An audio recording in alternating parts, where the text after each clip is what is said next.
Hola, muy buenas tardes amigos de Facebook. Bienvenidos a otra presentación más de Mi Pyme Sustentable. Mi nombre es Israel Wilchis, soy director de gestión sustentable de la empresa Diestra. Como ustedes saben, estamos haciendo estas cápsulas semanales para llevar información relevante de sustentabilidad, ¿no? Como ustedes saben también, hemos estado haciendo todas estas transmisiones casi ya 7 meses, en los cuales hemos tratado de llevar algunos temas de especialidad, sobre todo impartidos por especialistas, por consultores, por gente profesional que es representativa de cada tema, con base en la Agenda 2030. Como ustedes saben, esta Agenda 2030 tiene 17 objetivos de desarrollo. Justamente es a partir de estos objetivos que nosotros realizamos estos temas, esas transmisiones, ¿no? Entonces, es un esfuerzo semanal que damos para ustedes, como ven, es gratuito y sobre todo siempre agradecemos, ¿no?, la participación de la gente que quiere compartir parte de su experiencia y su conocimiento.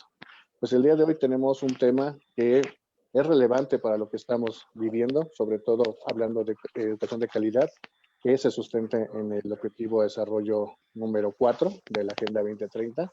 Esta educación de calidad tiene retos y oportunidades de lo que ya hemos estado observando con todo esto, lo que está sucediendo prácticamente desde hace un año. Para esto, como ya en algunas otras ocasiones nos acompaña la licenciada María de la Paz Pérez, a quien saludo previamente a presentarlo. ¿Cómo estás, Paz? Hola Israel, muchas gracias, muy contenta de estar aquí, de saludarte, de saludar a nuestros amigos de Facebook. Bueno, pues con un tema que me parece de mucha pertinencia y relevancia en este contexto. Exactamente. Entonces, así como lo hemos comentado, este tema es relevante por la situación que estamos viviendo, por lo que va a venir, porque sabemos que los próximos 2 años van a ser determinantes para lo que suceda en cuestión de educación, ¿no? Sabemos que sí, todavía sigue siendo por ahí un tema álgido, y más que cuando sabemos que las escuelas no van a regresar todavía. Más adelante vamos a retomar este tema del protocolo de regreso a clases, ¿no?, cuando ya sea pertinente en cuestión del semáforo y de lo que estamos observando, ¿sí? Entonces, para esto nos acompaña, como ya la presenté, la licenciada María de la Paz Pérez. Ella es licenciada en comunicación en la Universidad Nacional Autónoma de México. Asimismo, el día de hoy nos acompaña no solamente como consultora, también como analista, pero también como directora del grupo especializado de escuelas de educación básica de la Cámara de Comercio de la Ciudad de México. Ahí compartimos algunos espacios, ¿sí? Y entonces, esto es relevante, como les digo, para cuestión de sustentabilidad. Más adelante vamos a tener temas con ella, ¿no?, desde su experiencia y conocimiento. Entonces, pues bienvenida nuevamente, Paz, y adelante, te escuchamos. Pues muchas gracias, Israel. Bueno, antes que nada les agradezco nuevamente el espacio. Gracias por la confianza. Bueno, por un montón de cosas. Y el día de hoy, bueno, les quiero compartir una reflexión respecto al tema de la educación, sobre todo la educación de calidad. En este caso le estoy poniendo un subtítulo: retos y oportunidades, porque si bien es cierto lo que comenta Israel, que es el objetivo 4 de la Agenda 2030 que tiene los objetivos de desarrollo sustentable de la ONU, digamos que los objetivos particulares van poniendo énfasis en esta calidad. Digamos que para educación de calidad para todos, que sea una escuela, que haya una escuela que sea inclusiva, con cultura de paz, o sea, con todos estos elementos y estos factores que, bueno, pues todos quisiéramos que se plasmaran realmente en los ejercicios cotidianos en las escuelas de nuestro país. Sin embargo, esta reflexión que les comparto tiene que ver con el tema que lo he traído en la mente desde hace un rato, a partir de una serie de lecturas respecto del tema de investigación en la educación. Y bueno, de este punto hay una tesis particular en la que coincido, ¿no? Es una parte de la premisa, la catedrática Wanda Rodríguez Arocho, que es del Departamento de Psicología de la Universidad de Puerto Rico. Entonces, de estos temas que ella comenta, yo retomo algunos puntos que a continuación vamos a estar desglosando, ¿no? Bueno, la siguiente, por favor. Educación. ¿Qué es la educación? Podríamos estar hablando en este contexto de una innovación en la práctica educativa. Estamos en confinamiento y podemos como sociedad nosotros aprovechar este tiempo que nos ha regalado, digamos, este virus, por decirlo de alguna manera, y podríamos considerarlo como una oportunidad para replantear en nuestras sociedades lo que creíamos que era la normalidad, ¿no? La normalidad de nuestra vida cotidiana y la normalidad de lo que se ejercía o se ejecutaba en las aulas. Me parece que este espacio que tenemos a nivel mundial, a nivel nacional, digamos que pocas son las oportunidades que vamos a tener en este caso para hacer como un espacio de pensar y reconstruir o replantear o transformar nuestro quehacer en estas situaciones y temas.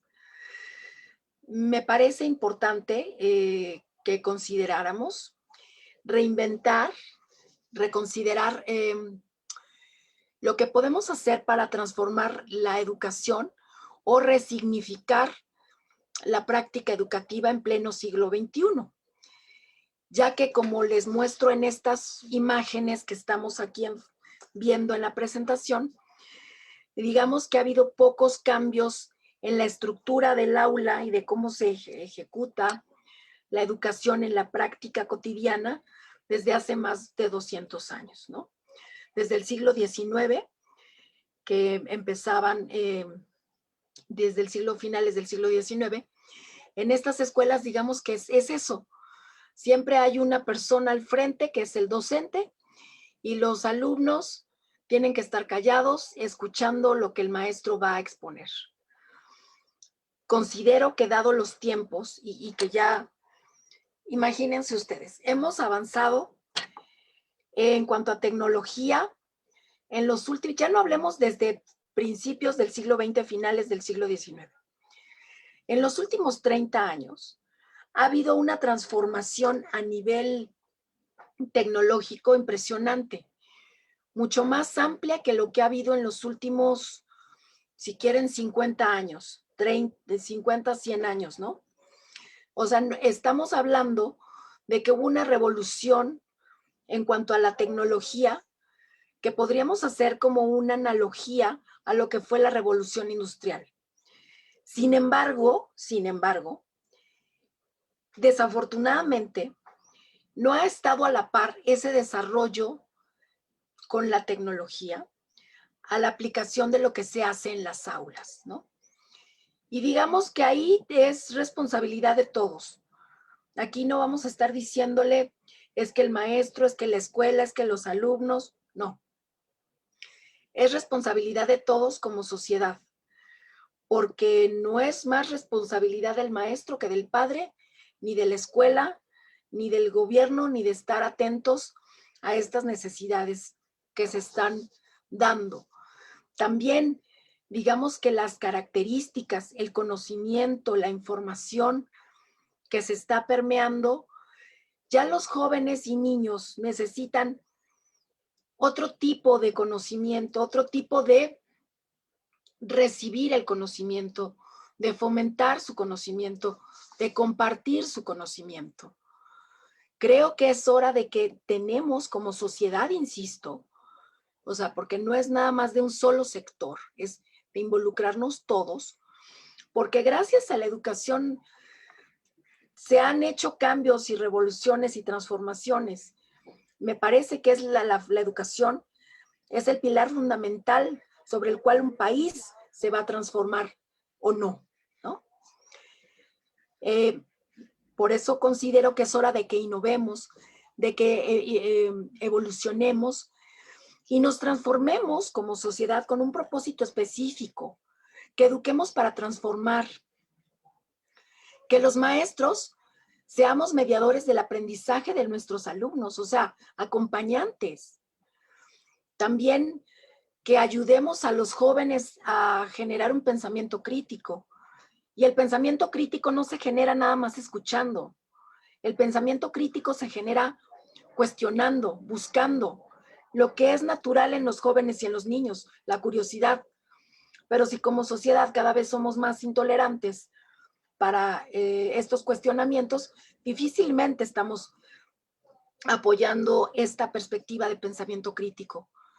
Porque el pensamiento crítico lo que permite es, o que les permitiría, sería preguntar y satisfacer sus curiosidades, considerando la peculiaridad de cada alumno, de cada salón, de cada espacio, de cada escuela, ¿no?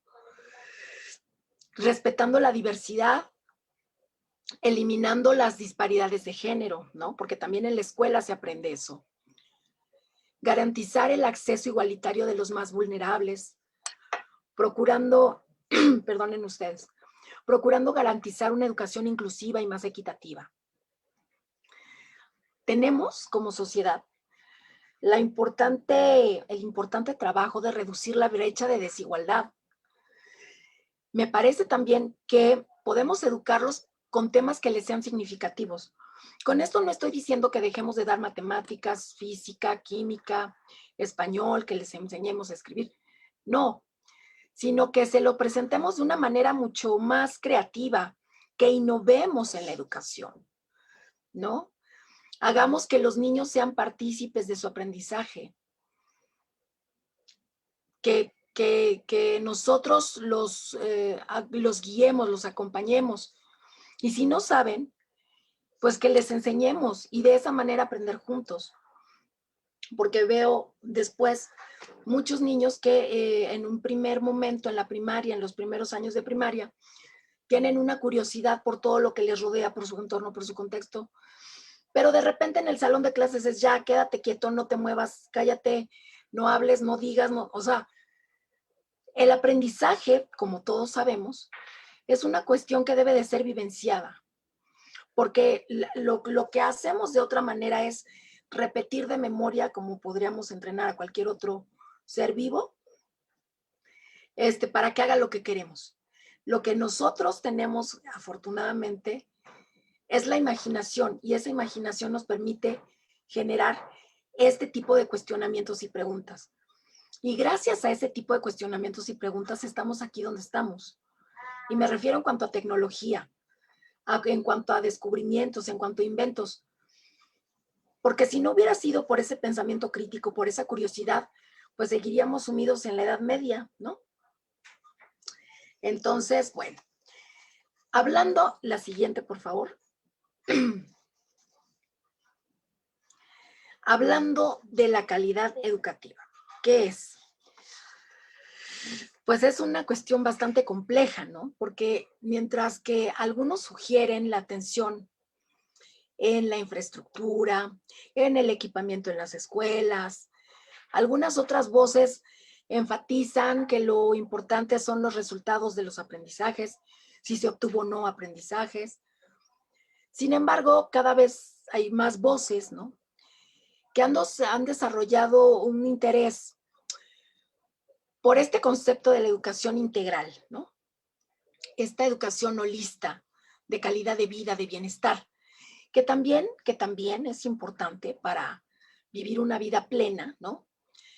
Que considere las dimensiones de valores, de los valores, de la importancia de los valores, de lo espiritual, de lo artístico y lo deportivo.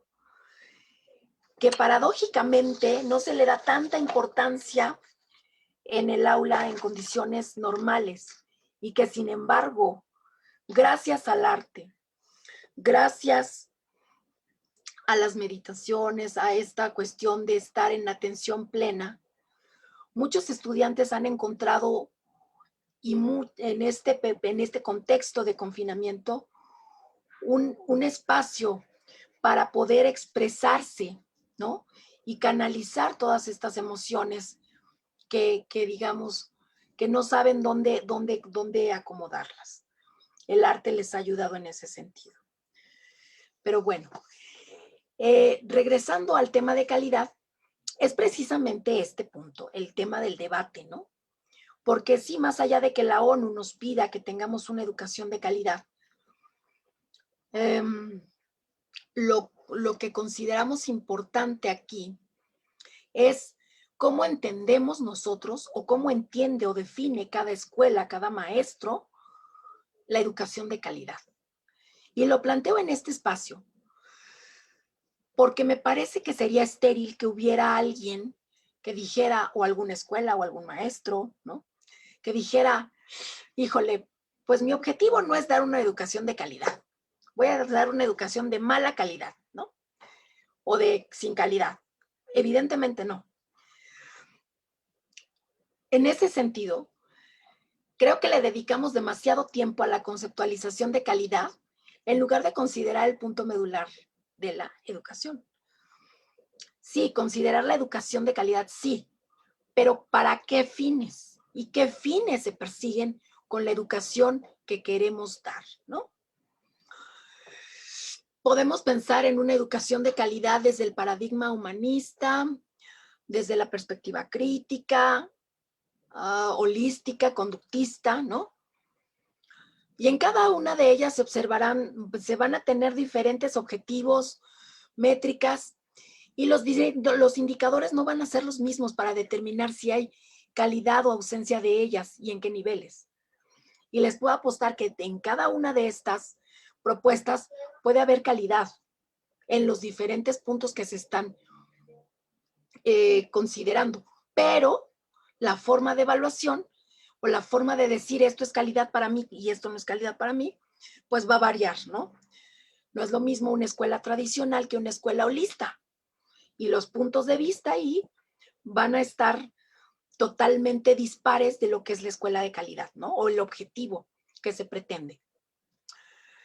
En este punto tendríamos que ir pensando y definir quiénes o cómo vamos a definir estos criterios y estas variables y estos indicadores para ver si tenemos o no calidad, bajo qué sistema, bajo qué proceso o bajo qué mecanismo podemos definir la excelencia, en detrimento de qué y bajo qué consecuencias, porque podemos tener primeros lugares en Olimpiadas de Conocimiento, pero tenemos un espacio en donde no hay cultura de paz y hay acoso entre pares.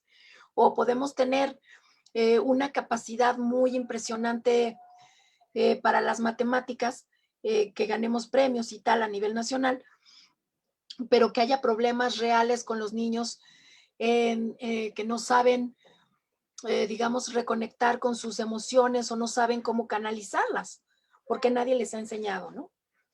Digo, nadie nos ha enseñado. En este punto, tendríamos que considerar que desde hace más de 2 décadas, la escuela ha estado marcada por esta cuestión individualista, ¿no?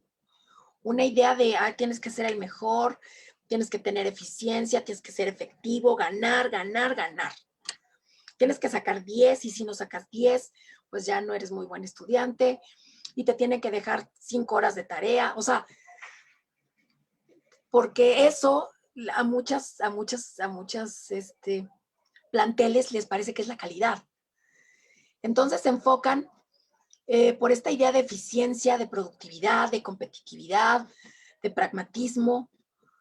Y eso, en este caso que yo estoy considerando una perspectiva mucho más humanista, el autor de muchos temas educativos, Santos Guerra, menciona que la escuela tendría que estar basada en la superación de las desigualdades, no estar forjando o educando para fomentar las desigualdades.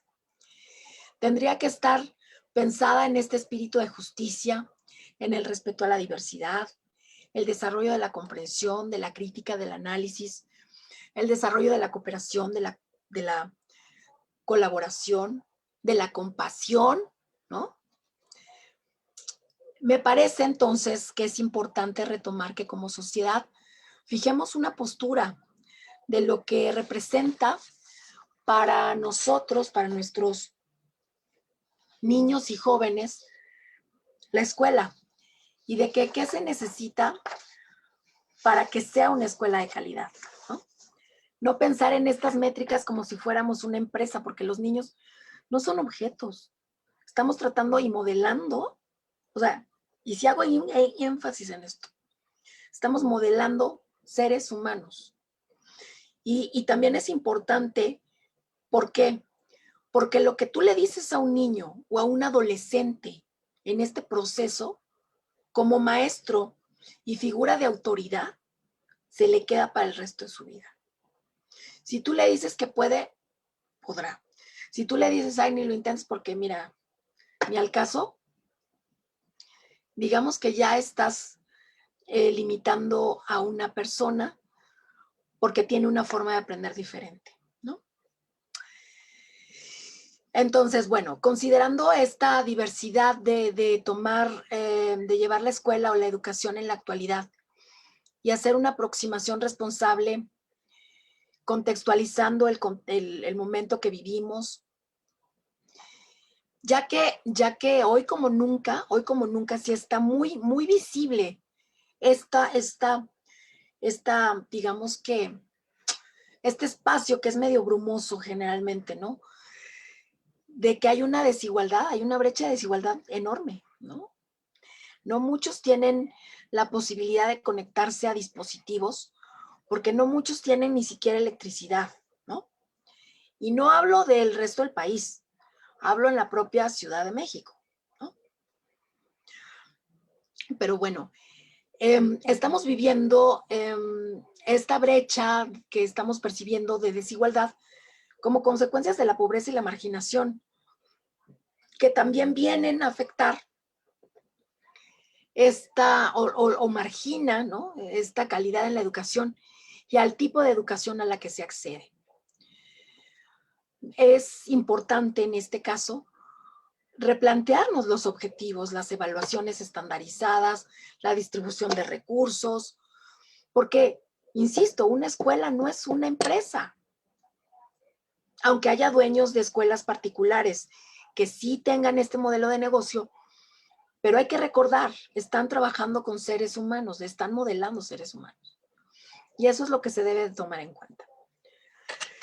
También es un tema medular, fundamental, el considerar los referentes de formación, capacitación y profesionalización docente como parte de la ecuación de la calidad educativa.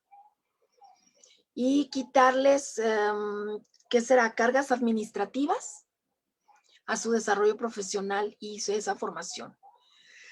Y considero que esta capacitación debería de estar en concordancia con las necesidades de los docentes, no de lo que creen otras personas o autoridades desde otra realidad, ¿no? Y esto, insisto, tendría que ser en concordancia con las necesidades de los docentes frente a grupo.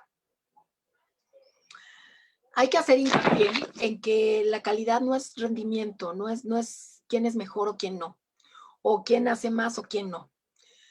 La evaluación también debería considerar tareas como comprender, analizar, comparar, opinar, crear. Evidentemente hay materias en las que esto sería como más complicado de aplicar, ¿no?, más complicado de llevar a la práctica. Sin embargo, insisto, innovemos en la educación, tengamos este deseo de transformarnos y transformar a nuestra clase. ¿Cuál será nuestro legado? Ver más allá de esto, de esta inmediatez, ¿no? Insisto, tengamos un pensamiento más reflexivo. Siguiente, por favor. Estoy como... Bueno, la siguiente, sí, es que me emocionó, discúlpame. Esto, ¿no?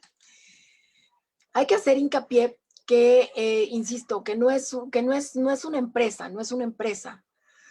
Propongamos que las escuelas, ¿no?, tengan aspectos más humanos, como valores, como la solidaridad, la colaboración, la participación, la equidad, la participación en la comunidad. Y me parece que eso es fundamental para que los niños y jóvenes también vayan involucrándose en los grandes temas que, digamos, abarcan en su comunidad, ¿no? Siguiente, por favor.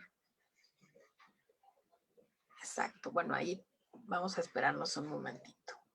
Gracias.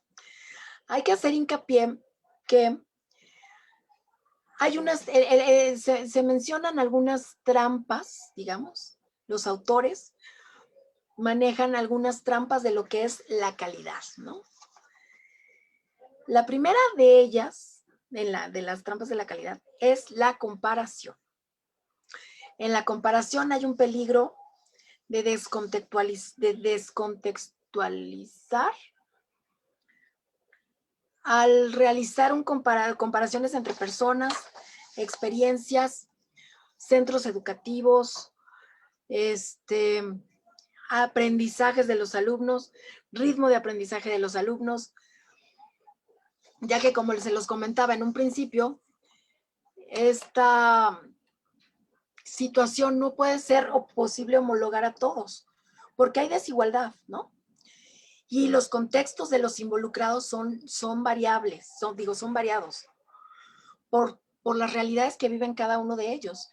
Y no se pueden comparar porque no hay homogeneidad, no hay un punto en común para decir, pues habrá características similares que quizá podrían aglutinarse dentro de un grupo, pero no hacer un comparativo porque, insisto, cada contexto es totalmente diferente. Y para eso les comentaría, no es lo mismo ser un docente de un centro, docente o alumno de un centro educativo público que privado, para empezar. Luego, no es lo mismo ser un centro educativo que se ubique en zonas urbanas que en zonas rurales. Entonces, las visiones y necesidades no serían las mismas y generalmente estas visiones van en detrimento de los menos privilegiados o menos favorecidos, ¿no? La segunda de estas peculiaridades o trampas es que no se entiende la calidad en la escuela como un concepto complejo y multifactorial, sino que se pretende hacer como una argumentación muy simple, ¿no? En donde se está perdiendo de vista todo este entramado que hay y que hace compleja esta comparativa, ¿no? Y que se ha orientado bajo este concepto, el de administrar, se ha comparado este concepto como administrar una empresa, ¿no?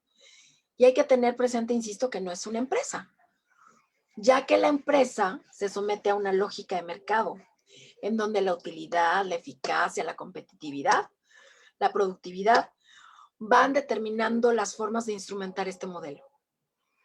Y en este caso con la escuela no tendría que ser así, ¿no? Dado que los expertos proponen que se tome o se considere bajo el concepto o la propuesta de producción de ideas, o que si se elaboran otro tipo de significados desde el punto de vista educativo. También se tendría que definir este acercamiento si se hace desde lo más simple, desde una manera superflua, superficial, o mucho más profunda, entrando a estos complejos temas, digamos, estos factores que determinan estas actividades, ¿no? En este punto, retomaríamos, bueno, propondría que se considerara, igual que la docente que les comenté yo en un principio, que está en la Universidad de Puerto Rico, ella mencionaba que la propuesta de Paulo Freire de la pedagogía crítica, que sostiene que mediante el cuestionamiento y la indagación es que podemos develar ideas y prácticas que orientan nuestra forma particular de accionar. En la formación docente, la pedagogía crítica nos ayuda a promover la reflexión sobre nuestra propia práctica. No para decir, lo estoy haciendo muy mal o lo estoy haciendo muy bien, sino retomar actividades y acciones con otros compañeros y decir, ¿qué te está funcionando a ti? ¿Qué me puede funcionar a mí? Te comparto, colaboro, y enriquecemos nuestro quehacer. Y evidentemente una clase no va a ser igual a la otra, porque cada uno tiene pues su forma particular de guiar la clase, ¿no? El hecho de estar asumiendo que solo hay una forma de entender la calidad, y esa es la del balance, del costo-beneficio, entendida en términos meramente económicos, para satisfacer los deseos y necesidades del estudiantado, de los padres de familia, convertidos en clientela, eso no nos va a dejar una educación de calidad, ¿no? ¿Por qué? Pues porque la demanda de esa clientela, digamos que pide una preparación académica de corta duración, breve, sin ahondar en temas. Es más, quítele más materias y póngale más cómputo o más tecnologías digitales y no sé cuánto, ¿no? Robótica y tal. Donde se hace énfasis a lo técnico. Ojo, con esto tampoco estoy diciendo que todas estas materias que nos ayudan a aplicar la tecnología, no nos ayuden a crecer y avanzar, a tener aprendizajes. Sin embargo, me parece que tendrían que estar de la mano también de este ejercicio de autoconocimiento, ¿no? Tanto de los docentes como de los alumnos. Pero bueno, regresando a esto de la escuela vista como empresa, ¿no? Que implicaría que se hiciera un énfasis en la cuestión técnica, recortar contenidos y hacer énfasis en producir determinado tipo de mentalidades y homogeneizar, quitar la singularidad, quitar la diversidad. No se trata de unificarnos a todos. Se trata de enriquecer lo diverso, los diversos que somos, ¿no? Esto, por ejemplo, que les comento, va legitimando enseñanzas que pasó ya hace algunos sexenios, ustedes recordarán, yo no voy a mencionarlo, pero ustedes saben, en donde se quitaron materias en donde no se tenían, que decían, pues son fundamentos filosóficos, pues que no le veo sentido. No entiendo para qué lo quieren, para qué quieren ética, para qué quieren lógica, ¿no? ¿Para qué quieren filosofía? Me parece que lo primero que tendríamos que enseñarles a los niños es filosofía, ¿no? Pero bueno, esa ya es otra historia y será cuestión de otra plática. Pero bueno, quitando estas materias, al quitar estas materias, nos quitan esta posibilidad de reflexionar sobre lo que nos hace humanos, el sentido de nuestra existencia. Y eso, ¿qué hace? Que las personas se vuelvan solamente un número en la estadística. Y no, hay que recordar que detrás de cada número hay una persona, y hay una familia, y hay todo un universo alrededor de ese número, ¿no? Esto también, estas materias que tienen esta perspectiva, insisto, nos ayudan a la construcción de la construcción y transformación de las relaciones que podemos tener, tanto a nivel personal, con los alumnos, como entre pares, como entre los padres de familia, con toda la comunidad educativa, ¿no? El concepto que se está manejando, me parece, en muchos lugares, en muchos espacios, se define desde la satisfacción del cliente o del consumidor en muchos planteles. Sin embargo, les reitero, en el mundo de la educación debería de considerarse o definirse para qué objetivo se persigue, qué pretendo lograr con este tipo de educación o para qué quiero educar, ¿no? Me parece que esto es lo prioritario, ¿no?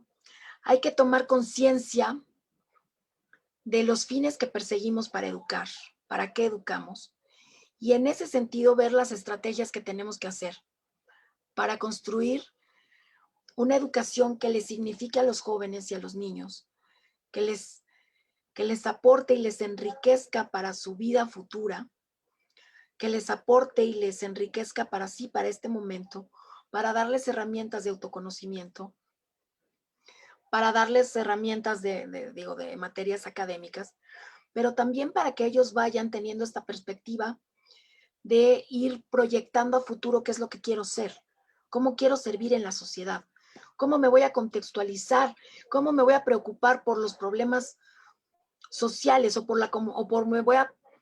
me voy a preocupar por mi comunidad o dejo que todo siga igual, ¿no? Porque también en eso influye la educación. Para ser entendida de este modo, la calidad en la educación tiene que ser comprendida, analizada y me parece a mí, como una perspectiva, con una perspectiva multidimensional y multifactorial. Y teniendo muy claros qué objetivos persigo para esta educación. Ahora veamos, en un reporte en este sentido, de monitoreo global, ¿no?, que se hacen en las escuelas de muchos países. Esto lo maneja la OCDE, me parece. Se mencionan 4 puntos básicos que están inmersos en la educación. Estos son las características de los aprendices, entre los que se mencionan las condiciones de salud y motivación. Ustedes me van a decir que luego, yo he escuchado a algunos jóvenes también decir que el que no estudia es porque no quiere, el que no estudia es porque no puede, no sé, ¿no? Pero yo les preguntaría, ¿ustedes creen que personas o niños que van a la escuela, que los lleva su papá en el coche, con aire acondicionado cuando hace frío, desayunados, que se toman el tiempo de hablar con ellos, a estos niños que van a la escuela y que tienen que llegar a la escuela, salir, digamos que muy temprano, porque hacen de 2 a 3 horas para llegar a la escuela, ¿no? Y de regreso es lo mismo. Si van a tener las mismas condiciones de salud y motivación que los niños que tienen esta posibilidad de llegar todo de manera inmediata a su casa. No, y tampoco los maestros que están atendiendo en esos espacios, ¿no? Hay que diferenciar. También en esta perspectiva, ¿cuáles van a ser los procesos educativos? Entre los que se menciona la formación y la competencia de los educadores y la didáctica. ¿Por qué? Tenemos una situación muy peculiar, ¿no? Hay maestros que tienen una capacidad o digamos, una capacidad de explicarle a sus alumnos las cosas de una manera tan sencilla que los alumnos, bueno, están maravillados con ellos, ¿no? Les cuentan la historia como si fuera un cómic, les cuentan la historia como si fuera la telenovela del canal, ¿no? Y hay otros que tienen una preparación, maestría, doctorado, no son todos, pero hay muchos, pero no saben enseñar, o sea, no saben compartir ese conocimiento con los alumnos. Entonces, esa es una situación que es real. Podrán tener mucha capacidad, podrán ser especialistas en el tema, pero a la hora de pasar ese conocimiento, transmitir ese conocimiento, es muy técnico y no lo hacen de manera significativa para los alumnos. Entonces, se pierde esa gran posibilidad de enriquecer a los alumnos por no tener estos elementos quizá para hacerles llegar la información. Los contenidos, que son los que les comentaba hace un rato, que hacen referencia al currículo. ¿Qué se va a dar? ¿Cómo se va a dar? ¿En dónde se va a dar? ¿Desde qué campo disciplinar? ¿Desde qué perspectiva? ¿Cuántas materias? ¿Cuántas horas a la semana? O sea, le dedicamos, por ejemplo, yo insisto con las materias de educación artística, por lo menos una semana, por lo menos 1 hora a la semana, o por lo menos una cada 15 días, ¿no? Cuando cuándo podríamos aprovechar el arte para trabajar de manera transdisciplinaria, ¿no? Transversal, con otros maestros de teatro, hacer una obra de teatro de la independencia, hacer una obra de teatro de la, pues no sé, de la decena trágica, ¿no? ¿Por qué? Pues porque de esa manera se le queda más a los niños las fechas. O sea, los niños necesitan algo como más vivaz. Desafortunadamente son generaciones, y bueno, no sé si desafortunadamente. Y lo digo desafortunadamente porque a mí no me tocó, entonces digo, bueno, a mí me hubiera gustado, ¿no? Que han tenido muchos estímulos desde que son muy pequeños. Entonces, a nuestra generación, que yo digo, ya estamos un poquito, llevamos un poquito más de tiempo acá, no teníamos tantos estímulos, la verdad. Entonces, a mí sí me maravilla, y digo sí desafortunadamente porque sí me hubiera gustado vivirlo, como lo viven ellos, de que desde que llegaste a la vida, ¿no? Desde que estás, ya tienes teléfono celular, están estas cosas, y cómo vives y cómo ves las cosas. Y digo, de repente también a nosotros, en estos contenidos que nos enseñaban, pues ahora digo, lo más que te llegaban a dar era mecanografía, dibujo, cuestiones mucho más, para llevar a cabo alguna actividad como carpintería y así, ¿no? Carpintería, electrónica, dibujo. Y ahora, bueno, hay robótica, no sé qué, no sé cuánto, diseño de programas, diseño de aplicaciones. Entonces, los niños tienen desarrollaron otras formas de conectarse, ¿no? Y digo de conectarse, de conectar el conocimiento. Y entonces, pues nos damos cuenta que si les queremos dar la educación como se las dimos hace 100 años o 200, pues los niños se aburren y dicen gracias, no. O sea, mejor me voy a estudiar yo solito a ver qué y aprendo más rápido. Porque además también sé que no todos los niños aprenden al mismo tiempo. Algunos aprenden más lento, otros más rápido, pero todos tienen diferentes maneras de aprender. Entonces, digamos que estos currículos están considerados para que todos se homologuen y todos aprendan, quieras o no. Con esto tampoco estoy diciendo que el maestro tiene que hacer un aprendizaje diferenciado, no. Pero habrá que considerar que hay niños que necesitan tocar y moverse para aprender. Hay niños que necesitan tener más cuestiones visuales y hay niños que tienen que hacer como cuestiones más auditivas. Entonces, me parece que tomando en cuenta estos puntos, las clases podrían enriquecerse un poco más, que ya también he visto que hay muchos maestros que también están haciendo este cambio de paradigma, ¿no? Bueno, y el cuarto punto son los sistemas mismos, ¿no? En referencia a la asignación equitativa de recursos y a las prácticas de administración de estos, que no necesariamente dependen de los docentes, ¿no? Entonces, pues de repente, tú estás en unas escuelas en donde ni siquiera hay escuela propiamente, ¿no? Es como ponen paredes sin estar teniendo este cuidado, de si va a ser mucho calor, si va a ser frío. O sea, es un espacio ya acondicionado, elemental, lo mínimo, y de repente ves otros planteles que, bueno, parecen, pues no sé, como monstruos aquí impresionantes de la infraestructura que tienen, ¿no? Entonces, a partir de eso tendríamos que por lo menos poner el piso parejo para que todos tuvieran lo mínimo indispensable, que es tener agua, luz, drenaje, ¿no? Y que, bueno, las escuelas, digamos, tuvieran a estos maestros, la mayoría lo son, comprometidos con ese quehacer docente, ¿no? Que eso también se les reconoce. Estos 4 puntos y la forma en cómo van interactuando, digamos que van formándose o van generando dinámicas económicas, sociales, culturales, mucho más amplias y que también deben ser consideradas para formar parte de la educación mediante la cual se está ponderando la calidad educativa, ¿no?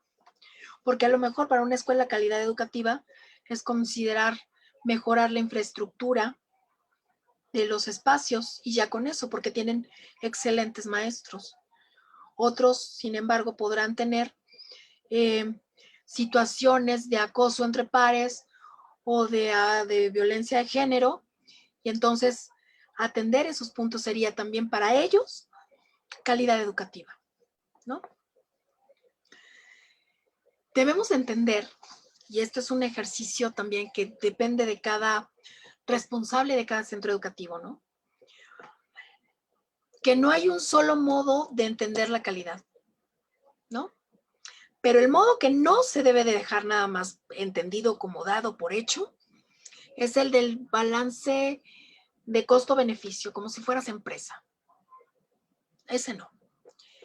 Porque entonces, si dejamos la educación de calidad bajo ese contexto, estaríamos desconociendo todo lo que nos hace ser lo que somos, ¿no? Todo lo que tenemos frente a nosotros, que ya que somos una sociedad pluriétnica, plurilingüe, pluricultural, en donde cohabitan y confluyen un montón de situaciones y realidades, ¿no?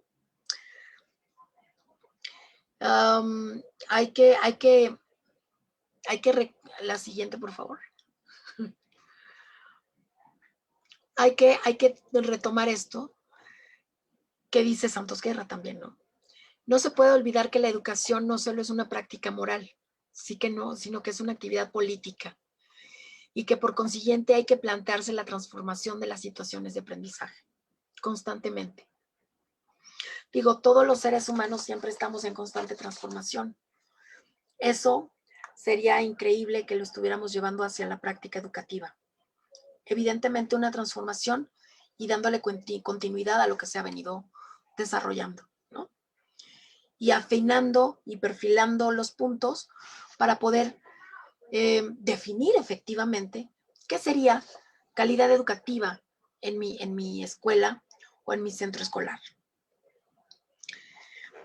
Yo concluiría diciendo que se tendría que repensar este concepto de calidad educativa con esta perspectiva de transformar su significado y construir un nuevo sentido a partir de nuestras necesidades y a partir de nuestros contextos. Y con eso, me parece que si logramos este punto, podríamos empezar a decir que estamos empezando a cumplir con la perspectiva que tiene la ONU en este objetivo número 4. ¿No? Pues muchas gracias, eso sería mi intervención. No sé si hay algún comentario, alguna plática. Gracias, Paz. Gracias sí, a ti. Hay algunos comentarios, bueno, sobre todo nos comenta Hildebrando, Sí. ya ves que creo que sí lo conoces por ahí también. Sí. Aparte de saludarnos, dice que Gracias. sería una perspectiva más integral para justamente darle un panorama más congruente a nuestros hijos, ¿no? Claro. Entonces, sí, hay que entender, y bueno, igual hay saludos ahí de Víctor Alfredo López. Hay que entender, ¿no? Como lo comentas, este paradigma que estamos viviendo, que realmente ya se quedó corto, ¿no? Que ya sí. se requiere como este rompimiento, ¿no? De lo tradicional, concebido como algo que, tal cual lo dijiste, ¿no? Ya tiene más de un siglo prácticamente, ¿no? Ese concepto de educación y que no ha logrado evolucionar sabemos que son intereses de otro tipo, Claro. ¿no? Económicos, políticos, hay bastantes cosas que intervienen, ¿no? Como lo mencionaste, es multifactorial. Así es. Este asunto y el contexto que está viviendo. Y sobre todo que esta cuestión que estamos viviendo en este momento dejó entrever las desigualdades justamente, ¿no? Totalmente. Y tú lo sabes. Lo hemos platicado, ¿no? Con esta cuestión que quieren hacer del regreso a clases, de este protocolo y toda esta cuestión en donde se exige que que los niños y el plantel en general de la escuela tan solo tenga acceso a agua y jabón, ¿no? Sabemos que Así ni es. siquiera en la Ciudad de México las escuelas cumplen con este punto que sería básico, ¿no? Sabemos que el combate al virus es lavarse las manos, ¿no? Con agua y jabón. Claro. Pero ¿cómo pretendes que regresen los niños a un lugar que ni siquiera cuenta con esta cuestión básica, ¿no? Sí, y es que me parece que el gran error que tenemos como sociedad es que creer que mis privilegios, porque son privilegios, de verdad, aunque en estos momentos digan que el agua es un derecho humano, ¿no? Desde mis privilegios yo no puedo estar diciendo que lo que yo tengo lo tienen todos los demás. Porque yo no, o sea, yo lo he constatado en muchas escuelas de la Ciudad de México. Conozco en la Ciudad de México. Y no, o sea, yo no me estoy yendo a otros municipios, no. Estoy hablando de la Ciudad de México en el área urbana, ni siquiera semirural o rural, que sería Coajimalpa, no sé, Milpal, no. En el área urbana, hay muchas escuelas que no tienen luz, hay muchas escuelas que no tienen agua, hay muchas escuelas que no tienen la infraestructura para cuando hace frío, porque entonces, ¿sabes? Las ventanas no tienen vidrio, tienen otros materiales, y entonces digo, estar estudiando con frío y con hambre, pues no está fácil, ¿no? Y entonces, digamos que empezar a poner las bases para tener un piso parejo para todos. Sí, exactamente. Es reconocer esa desigualdad, digo que entre que pensemos que esté bien o está mal, lo real es que existe, ¿no? Así Y a es. partir de ahí tenemos que crear estrategias y como dices, ¿no? También involucrarnos como sociedad, involucrar desde luego al gobierno, las Claro. mismas empresas se pueden estar involucrando de Es alguna que, manera. digo, y retomando también esta perspectiva de los objetivos de la ONU, de la Agenda 2030, es que, ¿qué es la sostenibilidad, no? ¿Qué es el desarrollo sostenible? Enseñarnos, ¿no? ¿Cómo, si no lo tienen, digo, porque estarte ya poniendo a discutir de quién tuvo la responsabilidad de qué y cómo pasó y para qué? Dices, eso está bueno para los libros de texto y tener información y contexto. Pero ya para llevar a cabo la práctica, ¿no? Ya es ejecutar y decir qué podemos hacer a partir de este momento, a partir de lo que está en mí, qué puedo hacer desde mi espacio, desde mi trinchera, para aportar a la calidad de la educación en mi espacio educativo. Punto. O sea que si se trata de organizar kermeses para generar recursos, lo hacemos. Y además, tenemos escuelas y maestros que son súper creativos para realizar las cosas de verdad. Entonces, de repente sí estamos como limitando el potencial de lo que podemos expresar como país, ¿no? Por esta cuestión. Exactamente. No, y también reconocer este esfuerzo, ¿no? Que hacen con lo que pueden los docentes, Sí, ¿no? no tienes una Todo idea. este personal que trabaja en las escuelas, ¿no? Ya sea frente al grupo o no, también detrás, que a veces soslayamos, ¿no? A ver, que piensa la gente, es que ¿cómo voy a pagar a la escuela, ¿no? La colegiatura si el maestro no está haciendo nada, ¿no? Al contrario, o sea, Claro. es una Sí, ese cuestión. es un tema, híjole. Sí, yo digo, bueno, yo los invitaría a que estuvieran 2 horas tratando, y digo tratando porque pues sí se necesitan tener cierto rigor pedagógico, ¿no? Maestros los admiramos, ¿no? Pero para tener a más de 15 niños y tenerlos atentos y no, y sin estarlos ofendiendo, ni gritando, ni lastimando, vulnerando, ¿no? Para darles un tema, no más. Es más, para leerles un cuento, punto. Entonces digo, es una cuestión que me parece que tiene que ver con esto, el costo-beneficio. No estás viendo todo lo que hay detrás. El maestro ahorita dices, ay, sí, yo estoy ahí con el niño haciendo la tarea.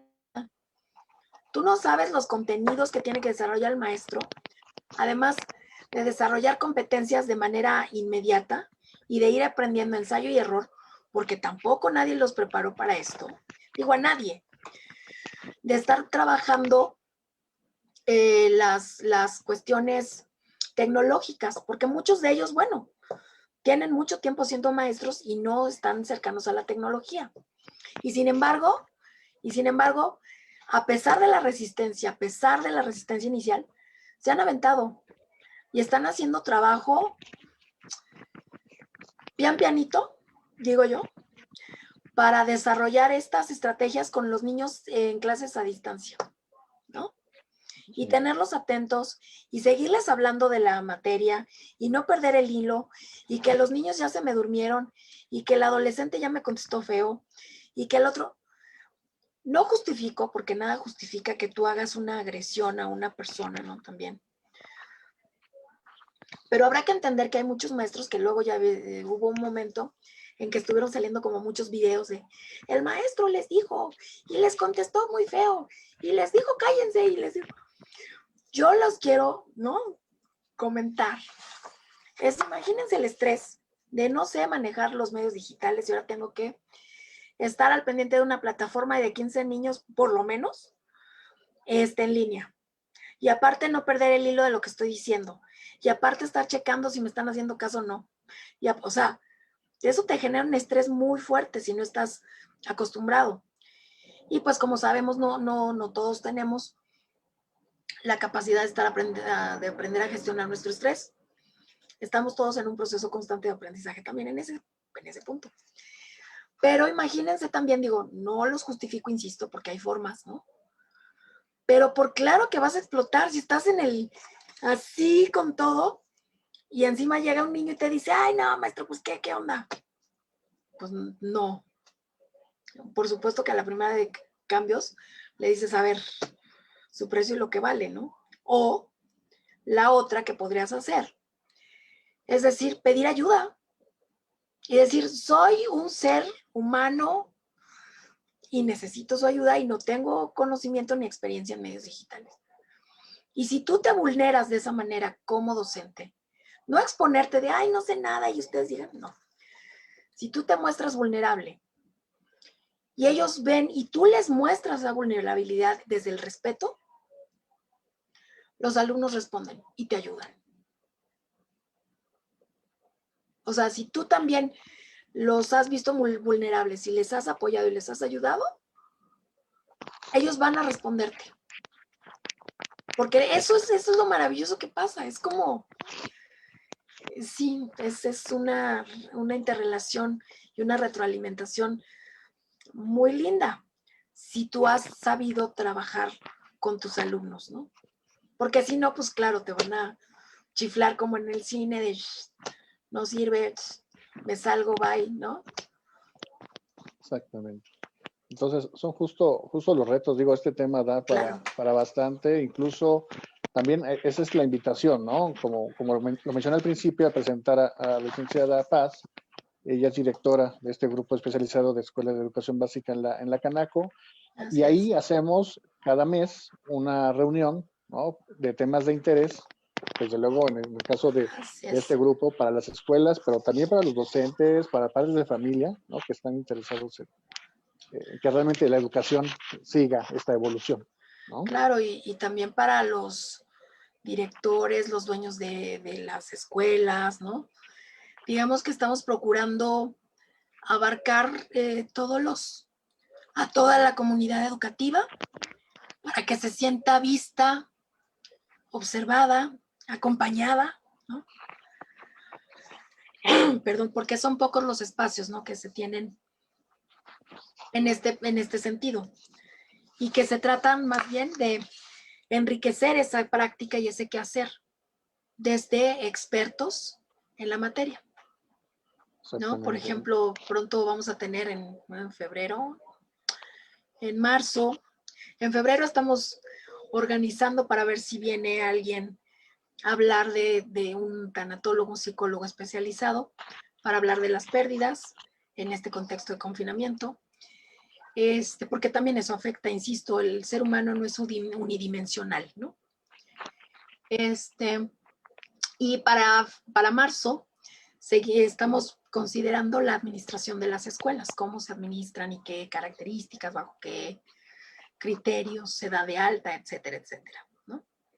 Hemos hablado de la evaluación, hemos hablado de las competencias, en fin, un montón de temas que ayudan a enriquecer este quehacer en las aulas y en las escuelas.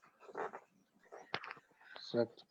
Muy bien, pues sí, aquí en Adiestra vamos a estar compartiendo los eventos que se hagan, ¿no? De este tema, Sí. de este grupo, vamos a estarlos compartiendo para que igual esté la gente, desde lo que esté interesado, que puedan revisar todo lo que se da. La entrada es gratuita, ¿no? Así como lo hacemos Así ahorita es. nosotros aquí en Adiestra, en Canaco también están haciendo este esfuerzo de que sea gratuito.